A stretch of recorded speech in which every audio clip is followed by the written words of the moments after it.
ശാന്തമായ കായലുകളിൽ പച്ചപ്പിനും ശാന്തമായ വെള്ളത്തിനും ഇടയിൽ മീരയുടെയും ആനന്ദിന്റെയും പ്രണയകഥ വികസിച്ചു. മീര ഒരു പരമ്പരാഗത എന്നാൽ സ്വാതന്ത്ര്യ മനോഭാവമുള്ള യുവതി.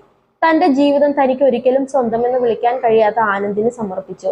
ഒരു വ്യവസായിയായ ആനന്ദ് വിവാഹത്തിന്റെ ചങ്ങലകളാൽ ബന്ധിക്കപ്പെട്ടുവെങ്കിലും മീരയുടെ സാന്നിധ്യത്തിൽ ആശ്വാസം കണ്ടെത്തി. മീരയെ പലപ്പോഴും സമൂഹം തെറ്റിദ്ധരിച്ചിരുന്നു. അവർ അവളെ വേശ്യയെന്നും ധാർമ്മികതയില്ലാത്ത സ്ത്രീയെന്നും വിളിച്ചു. എന്നാൽ അവളെ ശരിക്കും അറിയുന്നവർക്ക് ആനന്ദിനോടുള്ള അവളുടെ സ്നേഹത്തിന്റെ ആഴം മനസ്സിലായി. അവൾ പ്രശസ്തിയോ ഭാഗ്യമോ തേടുകയായിരുന്നില്ല, ആനന്ദിനൊപ്പം ഉണ്ടായിരിക്കണം, അസാധ്യമായ എല്ലാ വിധത്തിലും അവനെ പിന്തുണയ്ക്കുക എന്നായിരുന്നു അവൾ ആഗ്രഹിച്ചത്. ആനന്ദ് ആകട്ടെ ഭർത്താവ് എന്ന നിലയിലുള്ള തന്റെ കർത്തവ്യങ്ങൾക്കും മീരയോടുള്ള തന്റെ ആഗ്രഹങ്ങൾക്കും ഇടയിൽ അകപ്പെട്ടു. അവളോടുള്ള സ്നേഹം തുറന്നു പറയാൻ കഴിയില്ലെന്ന് അവൻ അറിയാമായിരുന്നു. പക്ഷെ അവൾ തന്റെ ഹൃദയത്തിൽ ചെലുത്തിയ സ്വാധീനത്തെ പ്രതിരോധിക്കാൻ അവന് കഴിഞ്ഞില്ല. മീരയുടെ നിസ്വാർത്ഥത, അവളുടെ ദയ, അവളുടെ അചഞ്ചലമായ വിശ്വസ്തത, ഈ ഗുണങ്ങളെല്ലാം ഒരു പാറ്റയെ തീജ്വാലയിലേക്ക് അടുപ്പിക്കുന്നത് പോലെ അവളിലേക്ക് അടുപ്പിച്ചു. മീരയുടെയും ആനന്ദിന്റെയും കഥ വിലക്കപ്പെട്ട പ്രണയത്തിന്റെ പേരിൽ ചെയ്യുന്ന ത്യാഗങ്ങളുടെ കഥയായിരുന്നു. മീര ശ്വാസം മുട്ടി ആനന്ദിന്റെ സന്ദർശനങ്ങൾക്കായി കാത്തിരിക്കും. ഓരോ തവണയും അവന്റെ കാൽപ്പാടുകൾ അടുത്തേക്ക് വരുന്നത് അവളുടെ ഹൃദയമിടിപ്പ് കൂട്ടും. അവൾ അവന് വേണ്ടി വാതിൽ തുറന്നു പിടിക്കും.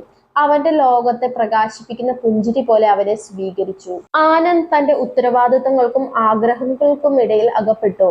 ആർത്തിയും പശ്ചാത്തലവും നിറഞ്ഞ മീരയോട് സംസാരിക്കുമ്പോൾ അവന്റെ ശബ്ദം ഇടറുമായിരുന്നു. താൻ ഭാര്യയെ ഒറ്റ കൊടുക്കുകയാണെന്ന് അയാൾക്ക് അറിയാമായിരുന്നു. പക്ഷെ മീരയോടുള്ള സ്നേഹം ഉപേക്ഷിക്കാൻ അവന് കഴിഞ്ഞില്ല.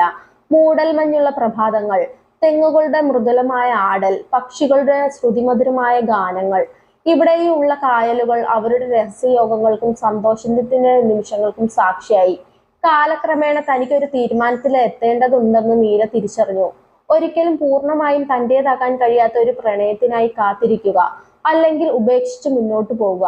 അവരുടെ പ്രണയം സമൂഹത്തിന്റെയും ധാർമ്മികതയുടെയും പരിമിതികളാൽ ബന്ധിതമായ ഒരു മനോഹരവും എന്നാൽ ദാരുണവുമായ കഥയാണെന്ന് സത്യത്തിൽ അവൾക്കറിയാമായിരുന്നു. ആനന്ദും തന്റെ വികാരങ്ങളുമായി പിണങ്ങി. ഒന്നുകിൽ സമൂഹത്തിന്റെ അംഗീകാരത്തിന് വേണ്ടി പ്രണയരഹിതമായ ദാമ്പത്യ ജീവിതത്തിൽ തുടരുക, അല്ലെങ്കിൽ തന്റെ ഹൃദയത്തെ പിന്തുടർന്ന് അവനെ ശരിക്കും മനസ്സിലാക്കിയ സ്ത്രീയുടെ കൂടെ ജീവിക്കുക.